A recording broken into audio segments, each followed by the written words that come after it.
भारत पर 25% टैरिफ। जी हाँ, आवाज अड्डा में आपका स्वागत है। आपके साथ मैं हूं विपिन भट्ट। अमेरिकी राष्ट्रपति डोनाल्ड ट्रंप ने भारत पर टैरिफ लगाने का ऐलान कर दिया है। ट्रंप ने ट्रुथ सोशल पर पोस्ट करके बताया है कि 1 अगस्त से भारत पर 25% टैरिफ लगाया जाएगा।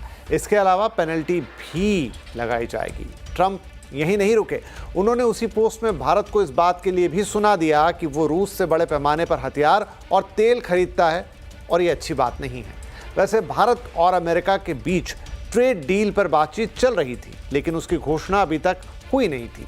ऐसे में ट्रंप के इस फैसले ने सिचुएशन को थोड़ा कॉम्प्लेक्स तो बना ही दिया है। अब सवाल यह है कि इस पर बात कैसे आगे बढ़ेगी, बाजार पर इसका क्या असर पड़ेगा, एक्सपोर्ट सेक्टर और ओवरऑल इकोनॉमी के लिए इसके क्या मायने हैं।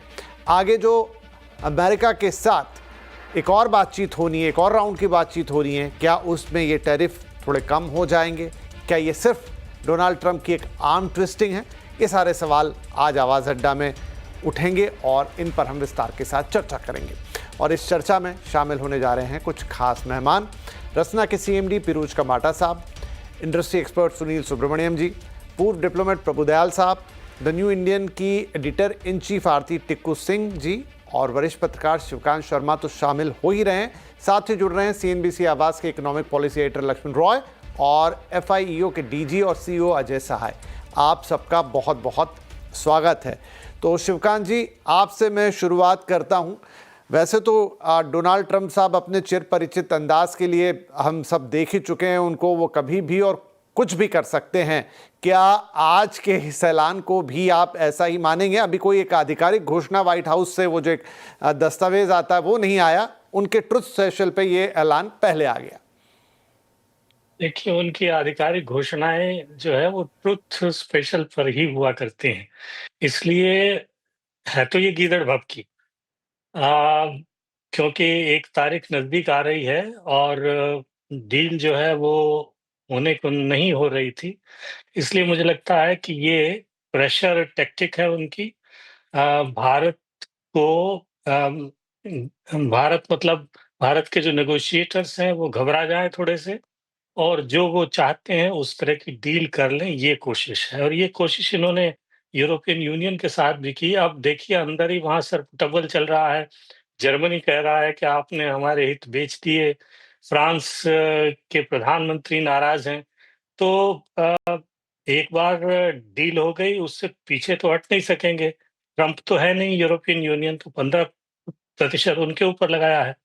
भारत ये कोशिश कर रहा था कि कम से कम जो बाकी एशियाई देश हैं, जैसे इंडोनेशिया का बेस रेट इन्होंने 19% रखा है, वियतनाम का 20% रखा है। जो चीज़ें वियतनाम में चीन की कंपनियाँ असेंबल करके भेजेंगी, उन पे 40% रखा है। तो अड़चन क्या थी? ये हो सकता है कि अचानक ये हुआ है कि जो है वो 80% जो फ़ोन बिकते हैं अमेरिका में, वो चीन से आ रहे थे। और उनमें से ज़्यादातर वियतनाम में असेंबल होके आते थे। अब हुआ ये है कि सबसे बड़ा जो निर्यातक है आपके स्मार्टफ़ोन का, वो भारत बन गया है। तो उनको इस बात से भी चिढ़ है। तो हो सकता है कि इस बात पे मामला अटका हो कि क्योंकि आप भारत में असेंबल करके भेज रहे हैं, पुर्जे चीन से बन के आ रहे हैं, इसलिए उसके ऊपर हम एक्स्ट्रा टैरिफ लगाएँगे। भारत की कोशिश ये थी कि लेबर इंटेंसिव इंडस्ट्री, खास तौर पे जैसे चमड़ा है, जैसे आपके जो हैं वो हीरे जवाहरात हैं जिनको पॉलिश करके भेजा जाता है। तो इस तरह के जो उद्योग हैं और या कपड़ा है, वो जो लेबर इंटेंसिव हैं, उस पे कम टैरिफ बेस टैरिफ लगाएँ भारत के ऊपर, ताकि भारत दूसरे देशों से वहाँ प्रतिस्पर्धा में भारत की कंपनियाँ जो हैं वो बेहतर कर सकें। तो ये हो सकता है इस पे मामला अटका हो भारत की तरफ से। तो बहुत सारी बातें हैं अभी जो तय होनी हैं, लेकिन एक बेस रेट वाला जो मामला इन्होंने 25% की जो घोषणा कर दी है, ये डराने के लिए है। और अगर थोड़ा-सा सावधानी से काम लेंगे तो इससे नीचे आ जाएँगे, क्योंकि कई बार वो अपनी बात पे बदल जाते हैं, अपनी डेडलाइन एक्सटेंड कर देते हैं, बशर्ते कि उनको अच्छी डील मिल जाए। वो नंबर के बड़े शौकीन हैं। तो अगर उनको कुछ ट्रिलियन जैसा अगर सुनाई देगा, चाहे उसमें आप एनर्जी की खरीद, जैसे यूरोपियन यूनियन ने कहा है कि साहब हम 600 बिलियन की एनर्जी खरीद लेंगे आपसे। तो ठीक है, आप रूस की बजाय ये कह देंगे हम आपसे गैस और पेट्रोल ले लेंगे, आपसे जी। हथियार ले लेंगे, विमान ले लेंगे। तो इस तरह की कुछ डील में अगर लपेट करके कुछ सौदा किया जाए तो सौदा होगा। फिलहाल यही सब एक्सट्रैक्ट करने के लिए मुझे लगता है ये गीदड़ भभकी है। जी, तो जरा मैं इसे पढ़ना चाहूंगा, हमारे और मेहमान भी तब तक हमारे साथ जुड़ रहे हैं। जरा इसकी लैंग्वेज है जिस पर शायद हमें बातचीत करनी चाहिए।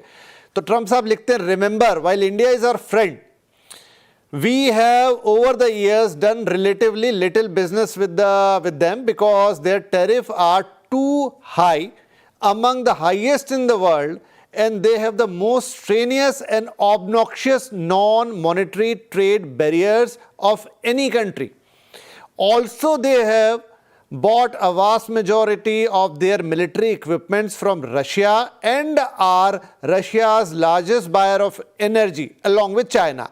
At a time when everyone wants Russia to stop the killing in Ukraine, all things not good. India will therefore be paying a tariff of 25% plus a penalty for the above starting on August 1st. Thank you for your attention to this matter. Make America great again. तो अब ये जो भाषा है, देखिए, obnoxious का इस्तेमाल कर रहे हैं, स्ट्रेनियस का इस्तेमाल कर रहे हैं, फिर रशिया के साथ जो संबंध है उसको लेकर थोड़ी खरी खरी सुनाने की कोशिश कर रहे हैं, गलत बता रहे हैं उसको। तो कुल मिला के क्या ये इंडिया की आर्म ट्विस्टिंग कर रहे हैं? ट्रेड डील तो करने की कोशिश कर रहे हैं लेकिन हर तरफ से घेरने की कोशिश कर रहे हैं। प्रभुदयाल साहब, आरती मैम और लक्ष्मण जी सब जुड़ गए हैं। लक्ष्मण, आप लगातार इस पूरे मुद्दे को शुरू से कवर कर रहे हैं। इनफैक्ट जो वाणिज्य मंत्री है उनके साथ आपने काफ़ी क्लोजली इस पर रिपोर्टिंग की, काम किया और कई शोज़ आपने इस दौरान किए, और अब ये अचानक ट्रुथ सोशल पर उन्होंने धीरे से बम फोड़ दिया।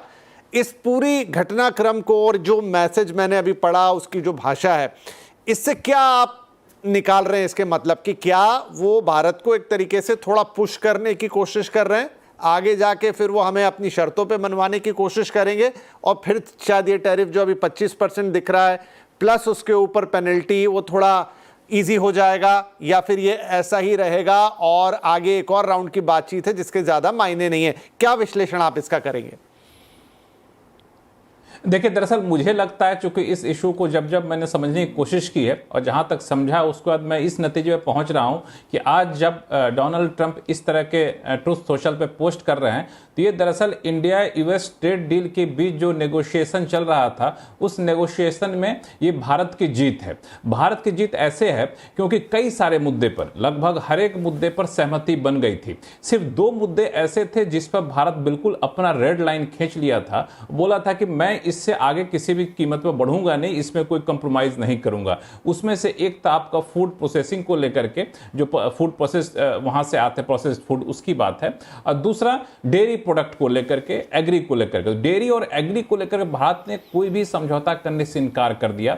वहां पे भारत ने इससे पहले कई देशों के साथ जो ट्रेड एग्रीमेंट किए हैं, जिसमें यूके भी हैं, यूरोपियन यूनियन के साथ बातचीत चल रही है, तो उनका भी हवाला दिया। देखिए, हम कहीं भी नहीं खोल रहे हैं तो आपके साथ भी नहीं खोल सकते हैं। और ये भारत के लिए वाकई काफी संवेदनशील सेक्टर था और लगातार दबाव इस तरफ यूएस की तरफ से बन रहा था कि आप इस सेक्टर में कुछ न कुछ हमको रियायत दीजिए। तो भारत जब इस पर अडिग रहा तब जाकर के यूएस ने ये यहाँ पे अपना 25% की ड्यूटी लगाई है और पेनल्टी लगाने की धमकी दी है। और भारत दरअसल अडिग रहा, ये भारत के पक्ष में है, क्योंकि ऐसा नहीं है कि यूएस के साथ ट्रेड डील और 25% ड्यूटी लग जाती है तो हमारा एक्सपोर्ट रुक जाएगा या फिर बहुत त्राहिमाम मचने वाला है। जाहिर तौर पे एक बड़ा ट्रेडिंग पार्टनर इंडिया के साथ है, लेकिन कई सारे प्रोडक्ट इंडिया से जाते हैं यूएस, जिसके अगर बहुत महंगे हो गए तो यूएस के लिए बड़ा मुश्किल होगा। जिसमें से एक वहाँ का फार्मा प्रोडक्ट है। ऐसे प्रोडक्ट वहाँ पर जाते हैं। हम लोग सॉफ्टवेयर काफ़ी ज़्यादा एक्सपोर्ट करते हैं, तो ऐसा नहीं कि बिल्कुल हमारे एक्सपोर्ट को रोकने से आप बहुत बेनिफिशियल हो जाएंगे, तो आपके ऊपर भी दबाव बनेगा। जब वहाँ पर महंगाई बढ़ेगी,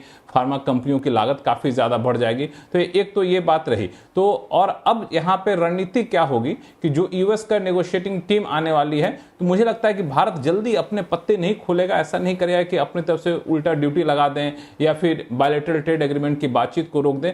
भारत वेट एंड वॉच में रहेगा। नेगोशिएटिंग टीम आएगी तो शायद बातचीत करें और आगे चल के ट्रेड डील का रास्ता खुला रहे। तो ये रणनीति भारत की यहां रहने वाली है। लेकिन कुल मिलाकर ये भारत ने अच्छा किया कि अपने रेड लाइन को पार नहीं किया। भले उसने ड्यूटी लगाने का ऐलान कर दिया है, लेकिन ड्यूटी में 2 बात बता दूं, अभी क्लैरिटी नहीं है कि ये 10% जो बेस लाइन टैरिफ था उस बेस लाइन टैरिफ को ऊपर 25% लगा रहे हैं, वो इसमें इंक्लूड है। दूसरा, पेनल्टी कितनी लगाएंगे वो भी इसमें अभी साफ नहीं किया गया है। अच्छा लक्ष्मण, एक वो जो ब्रिक्स देशों वाला 10% था, क्या वो भी इसमें इंक्लूड रहेगा? जस्ट मैं क्लैरिटी के लिए पूछ रहा हूं। नहीं, अभी उसमें कोई सफाई नहीं आई है। ब्रिक्स देशों वाला, क्योंकि ब्रिक्स वाले में इन्होंने साफ तौर से कहा था कि अगर डॉलर को कमजोर करने वाले कोई कदम उठाते हुए देखेंगे तब मैं ये ड्यूटी लगाऊंगा। तो वो ऐसा कोई कदम अभी तक उठा नहीं है, ना तो इसको लेकर कोई ब्लैक एंड व्हाइट बहुत बातचीत आगे बढ़ी है। वो बहुत लंबी दूरी की बात है। ये तत्काल जो उनको चिंता है वो है कि रशिया से आप जो ऑयल खरीद रहे हैं हमसे क्यों नहीं खरीद रहे हैं, हमसे उतना खरीदिए। दूसरा, जो आर्म्स इक्विपमेंट, डिफेंस इक्विपमेंट आप रशिया से ले रहे हैं हमसे ज्यादा क्यों नहीं लेते हैं, ये उनकी दिक्कत है। तो डिफेंस तक की तो बात अलग है, लेकिन ऑयल में दिक्कत ये होती है कि रशिया से ऑयल हमें सस्ता पड़ता है और रशिया के ऑयल की क्वालिटी हमारे बाकी मेहमान भी बताएंगे यूएस के ऑयल की क्वालिटी से काफी बेहतर होती है। तो हम क्यों आपसे महंगा खरीदेंगे? लेकिन तभी भारत कुछ ना कुछ खरीद सकता है। ये एक नेगोशिएशन का एक पार्ट हो सकता है कि चलिए कुछ इतना परसेंटेज आपसे खरीदेंगे, लेकिन बिल्कुल रशिया से हम बंद कर देंगे ऑयल खरीदना। और भारत ने कई बार अलग अलग मंचों पर बोल दिया अगर हम रशिया से बंद कर देंगे तो इंटरनेशनल मार्केट में प्राइसेस कितनी ज्यादा बढ़ जाएगी। लेकिन रशिया से सामान खरीदना बंद तो नहीं भारत करेगा, लेकिन नेगोशिएशन टूल्स के तौर पर हो सकता है कुछ कम कर ले, कुछ उनसे खरीद ले, इस बात की बातचीत करे, लेकिन आगे की बात होगी।